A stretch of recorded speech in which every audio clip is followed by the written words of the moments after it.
ओ भाई खेसारी लाल यादव का ये वाला गाना जो देख रहे हैं आप भाई, ये गाना खेसारी लाल यादव के 10 से 15 गाने आ गए हैं, बहुत सारे गाने आए हैं, लेकिन इस तरह का गाने नहीं आए हैं भाई।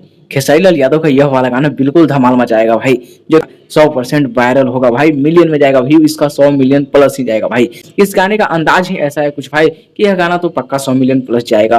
खेसारी लाल यादव का यह ट्रेलर देखिए।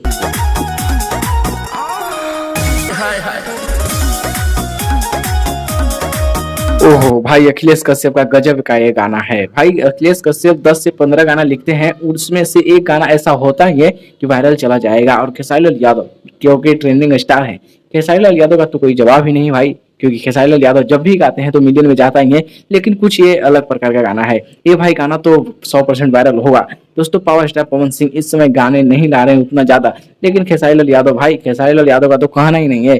Khesari Lal Yadav back to back गाने लाते हैं और ला रहे हैं इस समय। कोई एग्रीमेंट लगता है कि नहीं है, तो खेसारी लाल यादव लगातार गाने ला रहे हैं। बाकी दोस्तों यह गाना, ये ट्रेलर आप लोग को कैसा लगा, आप कमेंट में जरूर बताइएगा।